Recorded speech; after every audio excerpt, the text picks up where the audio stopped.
युवा वही होता है, युवा वही होता है जिसके हाथों में शक्ति, पैरों में गति, हृदय में ऊर्जा और आँखों में सपने होते हैं। हेलो मेरे प्यारे बच्चों, आपके अपने YouTube चैनल पीके क्लासेस 92 में आपका हार्दिक स्वागत है। दोस्तों, आज की जो हमारी वीडियो है वह है जूनियर असिस्टेंट कनिष्ठ सहायक रीजनिंग टेस्ट पेपर 34 नंबर। आइए आज का सेशन स्टार्ट करते हैं। क्वेश्चन नंबर पहला हमारा है कि उस विकल्प का चयन करें जिसमें दिए गए शब्द उसी संबंध को साझा करते हैं जो निम्नलिखित शब्द युग्म द्वारा साझा किया जाता है। लंबाई और मीटर। तो लंबाई का जो मात्रक होता है वह मीटर होता है, ठीक है। लंबाई का मात्रक जो है वह मीटर होता है। तो यहाँ पे मात्रक है, ठीक है। लंबाई का मात्रक मीटर होता है। तो उसी प्रकार से द्रव्यमान का जो मात्रक होता है वह ग्राम होता है, ठीक है। द्रव्यमान का मात्रक ग्राम होता है। Option number C is the right answer हो जाएगा। क्वेश्चन नंबर अगला हमारा है नेक्स्ट नंबर कि किसी निश्चित कूट भाषा में DRAGON को BPYEML लिखा जाता है, उसी कूट भाषा में STARK को किस प्रकार लिखा जाएगा। तो सबसे पहले ध्यान दीजिएगा कि DRAGON को लिखा जाता है BPYEM और L। तो यहाँ पे STARK को कोड पूछा गया है। तो डी जो होता है वो 4 नंबर पे, इसके ऊपर हम क्या करेंगे, लेटर की प्लेस वैल्यू लिख लेंगे फटाफट, ठीक है। जो लोग नए बच्चे हैं वो जरूर इस बात को ध्यान रखिएगा। 2, 16, 25, 5, 13 और ये 12 नंबर पर एल होता है, ठीक है। अब डी से हम अगर बी की तरफ आते हैं तो तुलना पहले लेटर से पहले लेटर किया जाता है, ठीक है। जैसे 4 है, यहाँ पे 2 है तो -2 कर दिया। 18 है तो यहाँ पे 16 है तो -2 कर देंगे। 1 है यहाँ पे 25 है, -2 कर दिया। 7 है यहाँ पे 5 है, -2 कर दिया। 15 है यहाँ पे 13 है, -2 हो गया। 14 है यहाँ पे 12 है, -2 हो गया। सभी अक्षरों में से 2-2 घटा करके लिखा गया है। तो सेम कंडीशन हम यहाँ पे अप्लाई कर देंगे। 19, 20, 1, 18 और 11। तो -2 हमें सब में से करना है, तो -2 हम कर देंगे सब में से। 19 में से 2 घटाएंगे तो 17, 17 नंबर पे क्यों हो जाएगा। 20 में से -2 घटाएंगे, अगर हम 20 है तो 20 में से -2 करना है तो -2 कर दीजिए, तो 18 हो जाएगा, R हो जाएगा। 1 में से -2 करेंगे तो Y हो जाएगा 25, यानी कि Z के साइड से माइनस करना है ना, A के बाद फिर Z होगा, Y होगा। 18 में से -2 करेंगे 16 पे P आ जाएगा। 11 में से -2 करेंगे तो I हो जाएगा, यानी कि 9 नंबर आ जाएगा, ठीक है। तो QRYPI बनेगा। Option number B is the right answer. आगे बढ़ते हैं। क्वेश्चन अगला है कि यदि एक दर्पण को AB रेखा पर रखा जाए तो दी गई उत्तर आकृतियों में से कौन सी आकृति प्रश्न आकृति की सही प्रतिबिंब होगी, ठीक है। तो सही प्रतिबिंब होगी, तो जो यहाँ पे AB पे दर्पण रखना है, मतलब दर्पण जो है वो नीचे लगाना है यहाँ पर A और B पर। तो ये जब भी कॉन्सेप्ट बनेगा यह एक वाटर इमेज बनेगा। क्या बनेगा, यह एक वाटर इमेज बनेगा, ध्यान रखिएगा, ठीक है। वाटर इमेज में किसी भी वस्तु का किसी भी वस्तु का अगर हमें दर्पण प्रतिबिंब निकालना है तो आप ध्यान रखिएगा कि नीचे दर्पण अगर है और या तो ऊपर है, ठीक है, यानी कि नीचे दर्पण लगा दिया जाए या ऊपर लगा दिया जाए तो ये हमेशा वाटर इमेज बनता है, यानी कि जल दर्पण बनता है, ठीक है। जल दर्पण प्रतिबिंब समय बन जाता है, या चित्र है तो चित्र है, अगर समय दिया है तो समय पे भी। तो अगर ऊपर लगा गया है और नीचे रखा गया है मिरर को तो यह वाटर इमेज कहलाता है। अगर लेफ्ट या राइट में, यानी कि यदि लेफ्ट या राइट में रखा जाता है मिरर को तो वह होता है हमारा कौन सा, दर्पण प्रतिबिंब समय कहलाएगा, ठीक है। अगर लेफ्ट या राइट में मिरर लगा दिया जाता है तो उसमें लेफ्ट और राइट की ही चीज़ें बदलती हैं, अप डाउन की चीज़ें नहीं बदलती। लेकिन यदि ऊपर मिरर लगा दिया जाए, नीचे मिरर लगा दिया जाए तो इसमें क्या होता है कि लेफ्ट और राइट की चीज़ें वैसे ही रहती हैं, ऊपर का हिस्सा नीचे आ जाता है और नीचे का हिस्सा ऊपर चला जाता है, ठीक है। तो जब नीचे मिरर लगा होगा तो ये हमारा जो A नंबर आंसर होगा ये कैंसिल हो जाएगा और D नंबर, ये दोनों कैंसिल हो जाएंगे फिगर, ठीक है। क्योंकि यहाँ पर जो फिगर बना हुआ है D नंबर तो हूबहू बना दिया है तो ये कभी नहीं होगा। उसके बाद A नंबर में क्या किया है कि यहाँ पे बॉक्स यहाँ पे शिफ्ट हो गया है तो ये कभी नहीं होगा, क्योंकि ऊपर के हिस्से नीचे दिखेंगे और नीचे का हिस्सा ऊपर दिखेगा। यह एक जल दर्पण का समय है, जल दर्पण का चित्र बनेगा, ठीक है। तो इसमें ध्यान रखिएगा। अब B की अगर बात करते हैं तो B भी नहीं होगा, क्योंकि ये जिस पोजीशन पर है राइट साइड में है तो राइट साइड में ही नीचे आएगा, बट ये नीचे की तरफ बनेगा, सेम बिल्कुल इसी का अपोजिट हो जाएगा, ठीक है। तो ये B नंबर भी कैंसिल हो जाएगा। ऑप्शन नंबर हमारा सी हो जाएगा। तो कभी भी अगर चित्र वाले सवाल को सॉल्व करना हो तो आप हमेशा ध्यान रखिएगा विकल्प को कैंसिल करने की कला सीख जाइए कि विकल्प को हम देख करके काटें कैसे, मतलब कमियां ढूंढिए, ठीक है। तो जो सही होगा वो अपने आप निकल करके बाहर आ जाएगा। आगे बढ़ते हैं, क्वेश्चन अगला हमारा है असंगत युग्म का चयन करें। सांप है फुफकारना, शेर है दहाड़ना, कुत्ते हैं दरबा, पक्षी है चहचहाना। तो यहाँ पे जो आंसर बनेगा वो सी नंबर हो जाएगा, ठीक है। सी नंबर यहाँ पे हो जाएगा। कुत्ते जो है दरबा नहीं होगा, ठीक है। कुत्ते जो होते हैं वो भौंकते हैं, ठीक है। तो ये जंतुओं की आवाज़ है, तो यहाँ पे जो सी नंबर होगा वो अलग हो जाएगा। बाकी सांप जो है वो फुफकारता है, शेर क्या करता है दहाड़ता है, पक्षी जो है चहचहाट करती हैं। तो ये क्या है जंतुओं के, उनके जानवर हैं, उनकी आवाज़ें हैं। तो ये बिल्कुल सी यहाँ पे अलग हो जाएगा, बाकी तीनों सब एक ग्रुप में बन जाएंगे। आगे बढ़ते हैं, क्वेश्चन अगला है कि निम्नलिखित समीकरण में गणितीय संकेतों के उस सही अनुक्रम का चयन कीजिए जिसमें दिए गए संकेतों को यथाक्रम ए के स्थान पर रखने पर दिया गया समीकरण संतुलित हो जाएगा, ठीक है, संतुलित हो जाएगा। तो अब हमें क्या करना है, इसी पर सारे जगह जहाँ जहाँ पर ए रखा हुआ है वहाँ पे हमें कौन सा सिंबल लगा दिया जाए कि जिससे हमारा प्रश्न लग जाएगा। तो अगर हम सबसे पहले बात करते हैं यहाँ पे, ठीक है, तो पहले नंबर पे देखिए गुणा करना है और बराबर हमें यहाँ पे बराबर 20 लाना है। तो 20 संख्या तभी होगी जब हम ऐसा कुछ करें, यानी कि डिवाइड करें या फिर हम माइनस करें प्लस करें, तो हमारा पैटर्न बन सकता है। तो सबसे पहले आप ध्यान दीजिएगा कि अगर हम 150 को गुणा कर देते हैं, मल्टीप्लाई करते हैं, अगर पहले ऑप्शन को लगाते हैं मल्टीप्लाई करते हैं तो बहुत ज़्यादा बड़ी संख्या आएगी। तो हम यहाँ मल्टीप्लाई करने के बाद बड़ी संख्या फिर जोड़ेंगे और घटाएंगे तो कभी 20 नहीं आएगा, ये हमेशा धन के। तो पहला विकल्प हमारा कैंसिल हो जाएगा। दूसरे विकल्प की अगर हम बात करते हैं तो 15 और 25 को अगर हम भाग लगा देते हैं, सिंबल जो भाग वाला है ये भाग करने पर पूरी तरह कटेगा नहीं, तो इसका मतलब बी नंबर भी कैंसिल हो जाएगा। अब बचता हमारे पास तीसरा नंबर। अब तीसरा डिवाइड है, फिर मल्टीप्लाई है और माइनस है, तो यहाँ पैटर्न बन सकता है क्योंकि 150 को हम अगर 50 से डिवाइड करते हैं तो हमें वैल्यू छोटी प्राप्त होगी। तो 150 और यहाँ पे भाग हो जाएगा 50 और उसके बाद गुणा हो जाएगा 15 और इसके बाद यहाँ पे ए है माइनस, इसका मतलब यहाँ पे 25 और बराबर यहाँ पे 20 है। अब इस पे हमें तीसरे नंबर पे काम करके देखना है कि क्या तीसरा नंबर हमारा लग सही है या नहीं है। अगर तीसरा गलत हो जाता है तो सिंपल सी बात है कि ए और बी को छोड़ दिया जाए, ये पहले ही गलत हो चुके हैं। तो सी नंबर जो होगा अगर गलत हो गया तो डी आंसर हो जाएगा, अगर सी सही हो गया तो डी नंबर हमारा गलत हो जाएगा। तो 150 को और 50 को अगर हम पहले क्या करते हैं भाग देते हैं तो यहाँ पर जाएगा 3 बार और 3 का गुणा हमें करना है किसमें 15 में, तो 15 3 कितना हो जाएगा 45 हो जाएगा, ठीक है। अगर हम इसको 3 गुणे 15 और माइनस यहाँ पे 25 बराबर 20 लिख देते हैं। तो अब इसी को सॉल्व करेंगे तो एक बात ध्यान से समझिएगा, ठीक है। तो इसको जब सॉल्व करेंगे तो 15 3 हो जाएगा 45 और माइनस हमें कर देना है 25, तो बराबर कितना आ जाएगा 20। देखिए हमारा आंसर बिल्कुल क्या है, ये तीसरे वाले इक्वेशन से सॉल्व हो गया है। तो ऑप्शन नंबर यहाँ पे सी हो जाएगा, तीसरा नंबर आंसर हमारा परफेक्ट हो जाएगा, ठीक है। आगे बढ़ते हैं, इस पे देखिए हमने एक वीडियो बनाया हुआ है। तो जो लोग पहली बार इस क्वेश्चन को देख रहे हैं या जिनको पैटर्न में दिक्कत है समझने में कैसे डायरेक्ट काट दिया जाए विकल्प के सहारे से, तो हमने इस पर एक वीडियो बनाया हुआ है, आप वहाँ पे जाकर देख सकते हैं। तो इसी टॉपिक पर ही हमने मैथमेटिकल ऑपरेशन यानी कि जोड़ते गणितीय संक्रियाएं होती हैं, इस पर हमने वीडियो बनाई हुई है, ठीक है। उस पर हमने वहाँ पर सारी चीज़ें डिटेल में समझाया हुआ है कि कैसे ऑप्शन से काटना है, किस तरह से बोर्ड मास नियम को यूज़ किया जाता है, ठीक है। तो आइए बढ़ते हैं अपने क्वेश्चन नंबर अगले तरफ। क्वेश्चन नंबर हमारा 6 है। एक महिला का परिचय देते हुए रमन ने कहा कि वह मेरे दादाजी की बहू है। उस महिला का रमन से क्या संबंध है, ठीक है। तो यहाँ पे समझिएगा कि एक महिला का परिचय देते हुए रमन ने कहा, ठीक है। कौन कहता है, रमन कहता है। तो सबसे पहले हम रमन को यहाँ बना लेते हैं कि रमन जो है, ठीक है, यहाँ पे जो रमन है ये एक महिला का परिचय देते हैं, ठीक है। एक महिला का परिचय देते हैं, मान लो ये महिला है, यहाँ पे इसका ये परिचय देते हैं एक महिला का। तो एक महिला का परिचय देते हुए रमन ने कहा वह मेरे दादाजी का मतलब इनके पिताजी हैं और इनके पिताजी के पिताजी हैं, इनके दादाजी हो गए, ठीक है। दादाजी की बहू है, मतलब दादाजी की बहू है।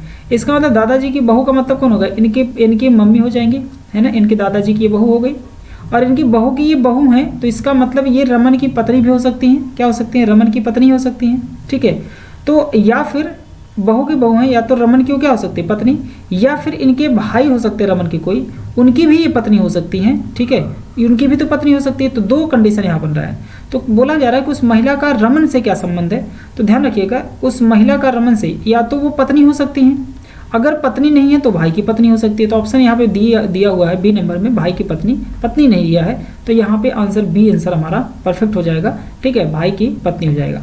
तो अस्पष्ट नहीं है फिलहाल, लेकिन प्रश्न के हिसाब से जो विकल्प दिया हुआ है उससे हम ये कह सकते हैं कि भाई की पत्नी है। ये भी निश्चित नहीं है, अगर इसकी जगह पर भाई की पत्नी या फिर यहाँ पे सिर्फ पत्नी लिखा होता तो भी हम यहाँ पे आंसर लगा देते इसको। ठीक है, तो ये आंसर इसका परफेक्ट ये बन जाता। ठीक है, क्लियर है। आगे बढ़ते हैं, क्वेश्चन वाला हमारा नंबर है 7वां नंबर क्वेश्चन में कि दिए गए पैटर्न का ध्यानपूर्वक अध्ययन करें और उस संख्या का चयन करें जो इसमें प्रश्न चिन्ह के स्थान पर आएगी। ठीक है, तो सबसे पहले हमें ध्यान देना है कि पहली आकृति में अगर हम बात करते हैं तो 18 का गुणा हमें करना है 1 में, 18 एकम कितना हो जाएगा 18, और 8 का गुणा करना है 4 में, तो 8 चौक कितना हो जाएगा 32, बस दोनों को जोड़ देना है। ठीक है, तो 18 का गुणा करना है 1 में, इसके बाद हमें जोड़ना है 4 का गुणा करना है 8 में, और जोड़ेंगे तो 18 एकम 18, 8 चौक 32, 32 और 18 कितना हो जाएगा 50 हो जाएगा। ठीक है, दूसरी पंक्ति में भी वही है, सेम कंडीशन, 5 का गुणा हमें करना है 15 में। ठीक है, 15 × 5 = 75, और प्लस करना है यहाँ पे 6 का गुणा करना है 3 में, 6 × 3 = 18, इन दोनों को जोड़ेंगे तो कितना आ जाएगा 93। अगले में अप्लाई कर दीजिए, 7 का गुणा करना है 5 में, 7 × 5 = 35, और जोड़ देना है 9 का गुणा कर देंगे हम लोग 6 में, तो 9 × 6 कितना हो जाएगा 54।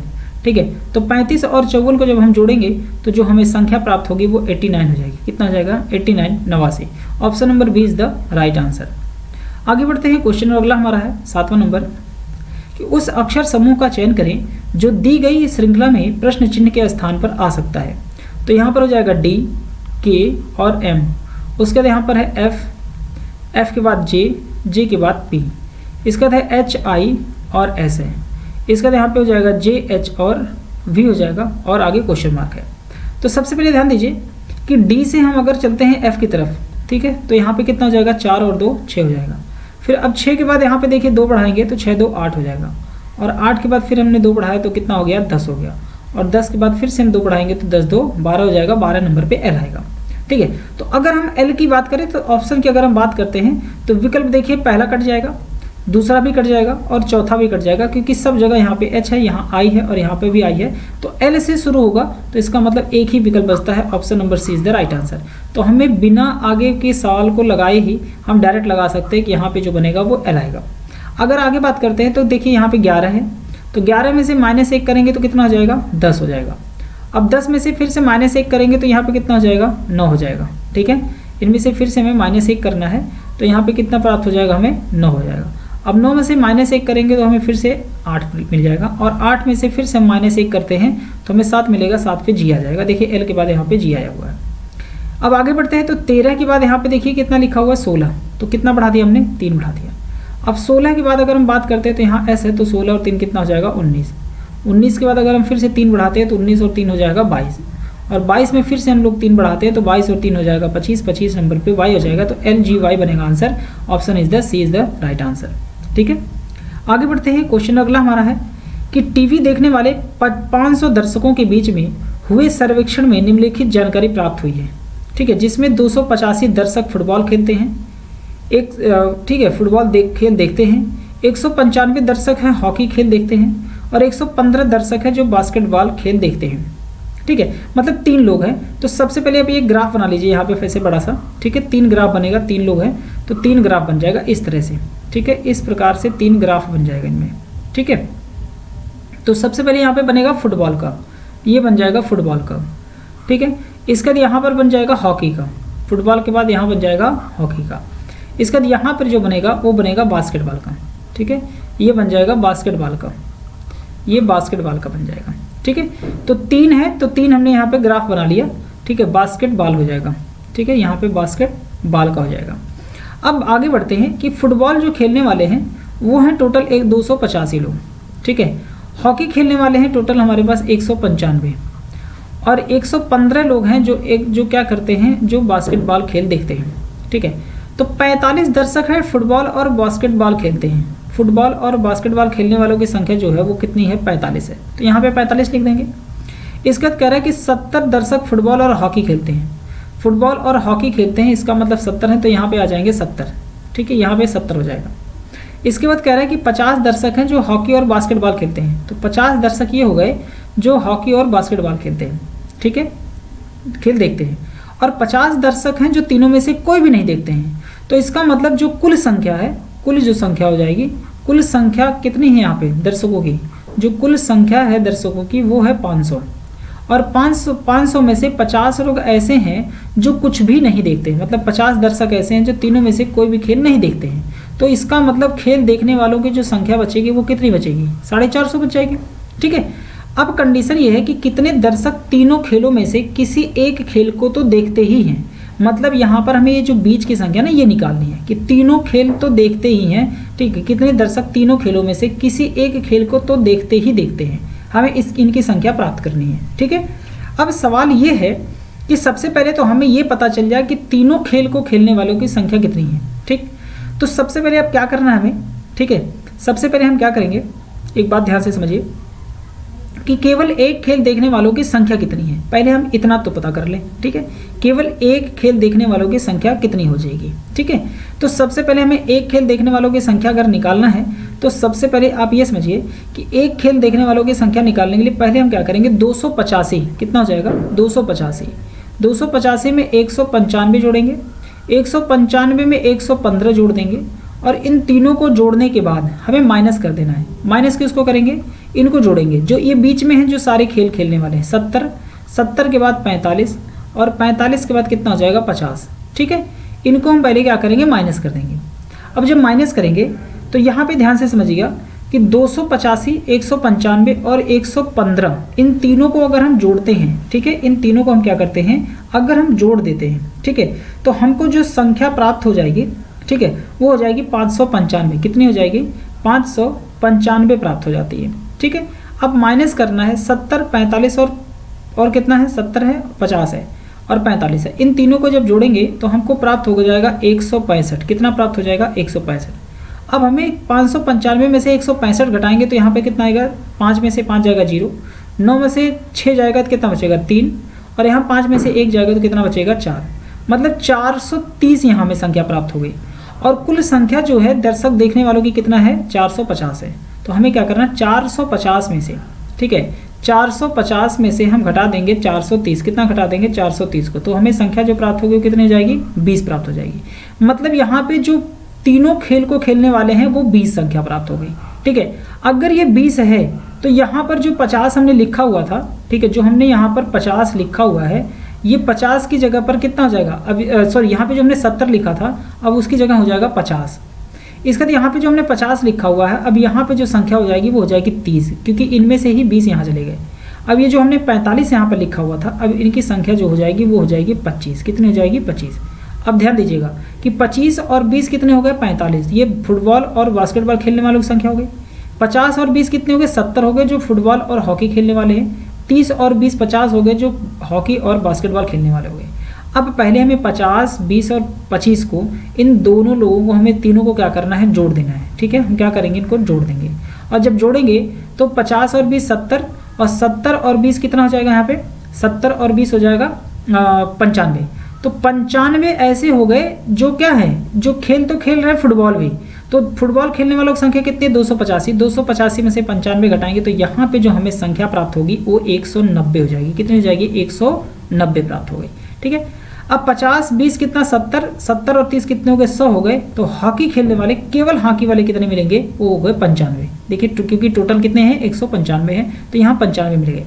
अब बास्केटबॉल खेलने वालों की संख्या कितनी है, फिर से जोड़िए, 30, 20, 50, 50 और 25 कितने हो गए, 75।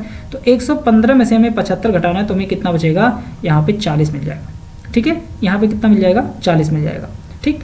तो अब हमें क्या कर रहा है कि कितने दर्शक तीनों खेलों में से किसी एक खेल को तो देखते ही देखते हैं। तो अब हमें क्या करना है, 190, इसके बाद 95 और इसके बाद 40, इन तीनों को हमें क्या करना है, जोड़ देना है। क्या करना है, तीनों को जोड़ देना है। तो अब तीनों खेलों को देखने वाले हैं हो गए 190, उसके बाद यहाँ पे प्लस हो जाएंगे 95 और प्लस हो जाएंगे यहाँ पे 40। इन सब को जब जोड़ेंगे तो कितना हो जाएगा, यहाँ पे 5 के 5 लिख दिया हमने, इसके बाद 9 और 9 18, 18 4 22, 22 और कितना हो जाएगा यहाँ पे 22 को 2 लिख देंगे, ठीक है। उसका 2 बचेगा, तो इसके बाद हो जाएगा 2 और 1 3, कितने हो गए 325। कितना हमें संख्या प्राप्त हो गई, 325 प्राप्त हो गई। तो ऑप्शन नंबर यहाँ पे डी प्राप्त हो जाएगा, हमें 325 हो जाएगा कि कितने दर्शक तीनों खेलों में से किसी एक खेल को तो देखते ही देखते हैं, तो ये तीनों खेलों को देखने वालों की संख्या होगी 325। ऑप्शन नंबर यहाँ पे डी हमारा आंसर हो जाएगा। ठीक है, आगे बढ़ते हैं। क्वेश्चन अगला हमारा नेक्स्ट नंबर है कि निम्नलिखित चित्र का अध्ययन करें। एक व्यक्ति जो ए से बी जाने के लिए सदैव दाहिने मुड़कर या नीचे की ओर रेखाओं से होकर जाता है तो कितने भिन्न मार्ग वह अपना सकता है। ठीक है, तो सबसे पहले ध्यान दीजिएगा वह कुल कितने रास्ते अपना सकता है। ठीक है, तो अगर हम यहाँ पे नाम देना चाहें तो ए के बाद यहाँ पे देखिए यहाँ पे बी लिखा हुआ है, तो यहाँ पे हम लिख सकते हैं सी और यहाँ पे हम लिख सकते हैं डी। ठीक है, इसके बाद हम यहाँ पे लिख सकते हैं ई के बाद हम यहाँ पे नाम दे सकते हैं एफ और एफ के बाद हम यहाँ नाम दे सकते हैं जी और जी के बाद यहाँ एच और एच के बाद यहाँ हम नाम दे सकते हैं आई। हमने सभी पॉइंट पर हमने नाम इंडिकेट कर दिया है कि एक नाम लिख दिया है कि इस रास्ते हम जा सकते हैं। तो सबसे पहला रास्ता अगर होगा तो ए से ई जाएगा, ई से फिर सी जाएगा और सी से फिर जी जाएगा और उसके बाद बी पर पहुंच जाएगा। ठीक है, तो एक रास्ता तो ये हो गया। ठीक है, पहला रास्ता मतलब एक रास्ते हो गए। इसके बाद फिर से यहाँ पे देखिए ए से ई जाएगा, फिर आई जाएगा और आई के बाद फिर से कहाँ जाएगा, एफ पर जाएगा। ठीक है, और एफ के बाद फिर कहाँ पर मुड़ जाएगा, बी पर मुड़ जाएगा। तो ये दूसरा रास्ता हो गया। ठीक है, अब तीसरे रास्ते की अगर बात करें, ए से फिर ई जाएगा, ई से फिर आई जाएगा और आई से फिर यहाँ पे कहाँ पहुँच जाएगा, वो एफ पर पहुँच जाएगा और एफ के बाद फिर यहाँ पे बी पहुँच गया। ठीक है, तो ये तो रास्ता हो गया। तो ए से ई पर पहुँचेगा, यानी कि ये रास्ता यहाँ से जाएगा आई पे, आई के बाद फिर वो जी पे जाएगा और जी के बाद फिर वो बी पर पहुँच जाएगा। तो एक रास्ता ये हो गया। तो 3 रास्ते हो गए। पहला रास्ता हमारा यहाँ से यहाँ था, एकदम बिल्कुल सीधा ऐसे आ गया। फिर दूसरा रास्ता था, यहाँ से बिल्कुल आएगा सीधा, फिर यहाँ मुड़ जाएगा। ये तीसरा रास्ता हो गया। ठीक है, अब तीसरे रास्ते के बाद एक और रास्ता है, ए के फिर एच पर आएगा, एच के बाद फिर यहाँ पे एक से आ जाएगा आई पर आएगा। ठीक है, ध्यान दीजिएगा 3 रास्ते हो गए हैं। तो ए से फिर एच पे आएगा, आई पर जाएगा, उसके बाद फिर वो आई के जाने के बाद फिर वो जी पर जाएगा और जी के बाद फिर बी पर पहुंच जाएगा। ये चौथा रास्ता हो गया। फिर से देखिए ए के बाद वो फिर से एच पर आएगा, फिर आई पर जाएगा, आई के बाद फिर वो एफ पर जाएगा, एफ के बाद फिर से वो बी पर पहुंच जाएगा। ये हो गया 5वां रास्ता। और फिर ए से एच पर जाएगा, एच के बाद सीधा वो एफ डी एफ होते हुए बी पर पहुंच जाएगा। ये हो गया 6ठा रास्ता। ठीक है, तो सभी से कंप्लीट हो गया, यानी कि वो क्या करता है 1 2 3 4 5 और 6, कुल कितने रास्ते हो गए, 6 रास्ते हो गए। तो यहाँ पे ऑप्शन नंबर सी हो जाएगा कि 6 रास्ते से हो करके वो क्या करता है, वो बी पर पहुंच जाएगा। तो यहाँ पे कह रहा है ए से बी जाने के लिए सदैव दाहिने मुड़कर या नीचे की ओर रेखाओं से होकर जाता है। ठीक है, तो यहाँ पर ये शर्त दी हुई है कि या फिर वो नीचे की ओर रेखाओं से होकर जाता हो, तो ये दोनों कंडीशन ली जाएगी, दाहिने में भी और नीचे की ओर रेखाओं से होकर भी जाता है। ठीक है, तो यहाँ पे 6 रास्ते बनेंगे टोटल। क्लियर है, आगे बढ़ते हैं। क्वेश्चन अगला हमारा नेक्स्ट नंबर कि नीचे एक घन के 2 दृश्य दिखाए गए हैं, डी के विपरीत कौन सा अक्षर है। डी के हमें विपरीत बताना है। तो सबसे पहले इन दोनों में कॉमन देख लेते हैं कि इन दोनों में कोई कॉमन कौन सा है। तो कॉमन यहाँ पे देखिएगा सी लिखा हुआ है, एक कॉमन है यहाँ पे सी। अब हमें घड़ी की दिशा में घूम जाना है। ठीक है, तो सी बी और ई हो जाएगा। तो यहाँ पे पहले डाइस की अगर हम बात करते हैं तो सी है और सी के बाद यहाँ पर ए के बाद यहाँ पर डी आ जाएगा। दूसरे डाइस की बात करते हैं तो सी के बाद बी और बी के बाद यहाँ ई हो जाएगा। और आपसे डी के विपरीत पूछा गया है तो डी का विपरीत जो होगा वो ई हो जाएगा। Option number C is the right answer, यहाँ पे ई हो जाएगा। ठीक है, आगे बढ़ते हैं। क्वेश्चन अगला हमारा है नेक्स्ट नंबर कि 5 मित्र हैं ए बी सी डी और ई, एक पंक्ति में बैठे हैं और फिल्म देख रहे हैं। ए और डी अंतिम छोर पर बैठे हैं। तो ए और डी अगर अंतिम छोर पर बैठे हैं तो ए यहाँ बैठा देते हैं और डी को यहाँ बैठा देते हैं। 5 लोग हैं तो इसका मतलब इन 3 लोग बीच में बैठे हैं, या फिर शर्त ऐसी भी हो सकती है कि डी यहाँ हो जाएगा और ए यहाँ हो जाएगा और इन दोनों लोगों के बीच में 3 लोग बैठे हैं। ठीक है, अब इन दोनों में से कोई भी एक बात सही हो जाएगी। अब कह रहा है कि अंतिम छोर पर बैठे हैं जबकि बी ठीक बीच में बैठा है, जबकि जो बी है वो ठीक बीच में है, तो इसका मतलब बी यहाँ पर बैठ जाएगा, ठीक बीचों बीच बैठ जाएगा। अब कह रहे यह उत्तर देने के लिए कि किस अतिरिक्त जानकारी की आवश्यकता होगी कि ए के बगल में कौन बैठा है। ठीक है, अब ए के बगल में कौन बैठा है तो हमको अब इसके लिए एक्स्ट्रा जानकारी चाहिए कि कैसे प्रश्न का उत्तर निकालने के लिए इन 4 ऑप्शन में से किस एक ऑप्शन की जरूरत हो जाए कि जिससे हम बैठा सकते हैं कि ए के बगल में कौन बैठेगा। ठीक है, तो बी सी और ई दोनों के ठीक बगल में बैठा है। जो बी है वो सी और ई के बीच में, ठीक है, सी और ई के बीच में बिल्कुल ठीक बगल में बैठा है। तो इसका मतलब यहाँ पर भी देखिए तो सी हो सकता है, यहाँ पर ई हो सकता है, या तो यहाँ पर ई हो सकता है, यहाँ पर सी हो सकता है, दोनों के बीच में कोई भी बैठ सकता है। तो इससे निश्चित तो होगा ही नहीं, पहले नंबर से भी निश्चित नहीं हो सकता। दूसरे नंबर की अगर हम बात करते हैं, ऑप्शन नंबर 2 को अगर ले लिया जाए तो ऑप्शन 2 में क्या कह रहा है कि सी डी के बगल में नहीं बैठा है। जो सी है वह डी के बगल में नहीं बैठा है, तो इसका मतलब सी यहाँ पर बैठेगा, और डी के बगल में सी नहीं बैठा है, इसका मतलब सी यहाँ नहीं बैठेगा, सी यहाँ बैठ जाएगा। अब एक ही लोग बचते हैं, कौन बचा है, एक हो गया, बी हो गया, सी हो गया, डी ई बचा हुआ, तो ई को हमने यहाँ बैठा दिया और ई को हमने यहाँ बैठा दिया। अब सवाल ये है कि ए के बगल में कौन बैठा है, तो ध्यान दीजिए ए के बगल में कौन बैठेगा, ए के बगल में सी बैठेगा तब भी कंडीशन ठीक है, और यहाँ पर भी ए के बगल में सी बैठेगा, तो दोनों कंडीशन के हिसाब से सी ही है। तो ऑप्शन नंबर बी हमारा परफेक्ट आंसर हो जाएगा कि बी को सेट करने से अगर हमें बी वाली लाइन मिल जाती है तो हम प्रश्न का उत्तर देने के लिए पर्याप्त है, हमारा प्रश्न का उत्तर आ जाएगा। ठीक है, तो ऑप्शन नंबर यहाँ पे बी ही सही आंसर हो जाएगा। आगे बढ़ते हैं, क्वेश्चन अगला नंबर हमारा नेक्स्ट है 13 नंबर में। 8 सेंटीमीटर भुजा वाले एक ठोस घन को चारों तरफ से लाल रंग से रंगा जाता है, उसके बाद में उसे 2 सेंटीमीटर भुजा वाले छोटे घनाकार खंडों में काट दिया जाता है, तो कितने छोटे घनों की सिर्फ एक सतह रंगीन होगी। ठीक है, तो सबसे पहले ध्यान रखिएगा कि बड़े सेंटीमीटर x की वैल्यू निकालते हैं, और x की वैल्यू हो जाएगी बड़े घन की भुजा की एक लंबाई। ठीक है, बड़े घनों की भुजा की लंबाई। ठीक है, उसके बाद बटे हो जाएगा छोटे घन की, क्या हो जाएगा, छोटे घनों की भुजा की लंबाई। ठीक है, भुजा की लंबाई, तो बड़े घन की भुजा की लंबाई कितनी है 8 सेंटीमीटर, छोटे घन की भुजा की लंबाई कितनी है 2 सेंटीमीटर, तो इसको काट देंगे तो यहाँ पे 4 आ जाएगा, तो x बराबर जो वैल्यू होगा वो आ गया 4 हमारे पास। ठीक है, इसके बाद कह रहा है कि छोटे घनों में खंडों में काट दिया जाता है, तो कितने छोटे घनों की सिर्फ एक सतह रंगीन होगी। ठीक है, सिर्फ एक सतह रंगीन होगी, तो एक सतह रंगीन होने के लिए जो फार्मूला होता है वो ध्यान देखिएगा, इसका फार्मूला होता है 6x - 2 का होल स्क्वायर। ठीक है, वो एक सतह रंगीन घन के लिए ये फार्मूला होता है। तो हमें क्या करना है, जो x की वैल्यू निकाली गई है 4 वो यहाँ पे रख देंगे, तो 6, उसके बाद यहाँ पे 4 - 2 और इसका होल स्क्वायर हो जाएगा, तो 4 - 2 करेंगे तो 2 का स्क्वायर हो जाएगा 4, तो 6 का गुणा कर देंगे हम लोग 4 में, तो 6 चौक कितना हो जाएगा 24। हमें जो संख्या प्राप्त हो जाएगी वो बी नंबर आंसर होगा, यानी कि 24 हमें प्राप्त हो जाएगा। ठीक है, आगे बढ़ते हैं, क्वेश्चन अगला हमारा नेक्स्ट है। एक घने कंटेनर के सभी 6 फलकों के अंदर पैक किए गए उपकरणों की स्थिति को दर्शाते हुए भिन्न भिन्न अंकित किए गए हैं, कौन सा चिन्ह सी के पीछे है। सी के हमें पीछे बताना है, मतलब सी जहां भी होगा उसके पीछे, यानी कि सी का हमें विपरीत बताना है। ठीक है, तो सबसे पहले आप ध्यान दीजिएगा कि पहले और अगर हम दूसरे की बात करते हैं तो इन दोनों में एक कॉमन होगा z और y, है ना, इसमें भी देखिए z और y है, तो b का अपोजिट तो हम बता सकते हैं कि b का अपोजिट x हो जाएगा, लेकिन हमें बताना है किसका c का, तो हम क्या करते हैं कि पहले डाइस को छोड़ करके पहले और तीसरे को ले लेते हैं। किसको ले लेते हैं, पहले और तीसरे को लेते हैं, तो इन दोनों में कॉमन हमें मिलता है, कौन मिलता है, x मिल जाएगा। यहाँ पर भी x कॉमन है, यहाँ पर भी x कॉमन है, तो x के बाद हमें क्या करना है, घड़ी की दिशा में घूम जाना है, तो x के बाद z के बाद y, तीसरे में देखिए x है, x के बाद c है, c के बाद a हो जाएगा, यहाँ पर भी घड़ी की दिशा में घूम जाएंगे। ठीक है, कभी भी घड़ी की विपरीत दिशा में घूमा नहीं जाता है डाइस में, पूरे डाइस में। ठीक है, ये ध्यान रखिएगा। तो यहाँ पे जो बचा है 1 ही लीटर बचा, तो अब उससे में लेना देना नहीं है कितने लीटर बचे। आप ये समझिए कि सी का विपरीत पूछा है, तो सी का विपरीत यहाँ पे एक दूसरे का विपरीत आ गया, z का विपरीत क्या हो जाएगा सी का विपरीत क्या हो जाएगा z, तो यहाँ पे आंसर जो हो जाएगा वो ए हो जाएगा, यानी कि जो हमारा आंसर बनेगा वो ए हो जाएगा। ठीक है, सी का विपरीत जो होगा वो z हो जाएगा। ठीक है, आगे बढ़ते हैं, क्वेश्चन अगला है।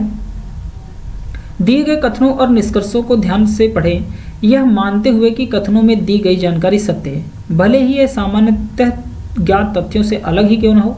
यह निर्णय ले कि दिए गए निष्कर्षों में से कौन सा या निष्कर्ष तार्किक रूप से कथनों का अनुसरण करता है या करते हैं। तो कथन है कि कुछ सिंह बिल्लियां हैं। ठीक है, तो कुछ जो सिंह हैं वो बिल्लियां हैं, तो हम यहाँ पे बना देंगे बिल्लियां को। ठीक है, सभी बिल्लियां बाघ हैं, तो सभी बिल्लियां जो हो जाएंगी वो क्या हो जाएंगी, बाघ हो जाएंगी, तो यहाँ पर बाघ बना देंगे। इसके बाद कह रहा है कि कोई भी बाघ हाथी नहीं है, कोई भी बाघ जो है वो हाथी नहीं है, तो हाथी का बाघ से रिलेशन हटा देंगे, कट कर देंगे, हाथी यहाँ जाएगा। और सभी हाथी खरगोश हैं, और सभी हाथी जो है वो क्या है, वो खरगोश है, तो यहाँ पे खरगोश बन जाएगा। ठीक है, अब यहाँ पे खरगोश हो गया। अब निष्कर्ष है कि कुछ बाघ सिंह हैं, कुछ बाघ है और सिंह है, तो इनके बीच में बिल्कुल बाघ और सिंह के बीच में रिलेशन है, तो ये बिल्कुल सही हो जाएगा, पहला नंबर हमारा अनुसरण करेगा। अगला है कि कोई भी हाथी सिंह नहीं है, हाथी यहाँ है सिंह यहाँ है, तो इनके बीच में निश्चित नहीं है, तो इसलिए दूसरा गलत हो जाएगा। कुछ बिल्लियां हाथी हैं, कुछ बिल्लियां यहाँ हैं हाथी यहाँ है, इनके बीच में कोई भी रिलेशन नहीं है, तो दूसरा तीसरा भी गलत हो जाएगा। कुछ बाघ बिल्लियां हैं, कुछ बाघ जो है वो बिल्लियां हैं, तो बाघ के अंदर ही तो बिल्लियां हैं, तो बिल्कुल हैं, तो ये भी हमारा सही हो जाएगा, चौथा नंबर सही हो जाएगा। तो पहला और चौथा अनुसरण करेगा, ऑप्शन नंबर यहाँ पे हो जाएगा डी नंबर, कि केवल निष्कर्ष फर्स्ट और फोर्थ अनुसरण करते हैं, option number D is the right answer हो जाएंगे। तो दोस्तों ये हमारे 15 क्वेश्चन थे। आई होप आप लोगों को वीडियो पसंद आई होगी, तो प्लीज़ वीडियोस को लाइक जरूर करें, अपने दोस्तों के साथ इसको शेयर करें, चैनल पर नए हैं तो सब्सक्राइब करिए, और किसी भी प्रकार की समस्या होती है अपने विचार हमें जरूर प्रस्तुत करें, कमेंट करें, शो करें कि आप क्या चाहते हैं, किस प्रकार से कोई अगर वीडियो में कमी होती है तो उसको जरूर आप शेयर करें, ताकि नेक्स्ट वीडियोज़ में हम उसको कोशिश करेंगे कि इस चीज़ को ध्यान में रखते हुए जो भी गलती होंगी उसको सुधारा जाए। ठीक है, तो थोड़ा सा सहयोग आप लोग भी करिए। इस तरह की वीडियो मिलती रहेगी आप लोगों को, मिलते हैं नेक्स्ट वीडियोज़ में, तब तक के लिए थैंक यू वेरी मच, जय हिंद।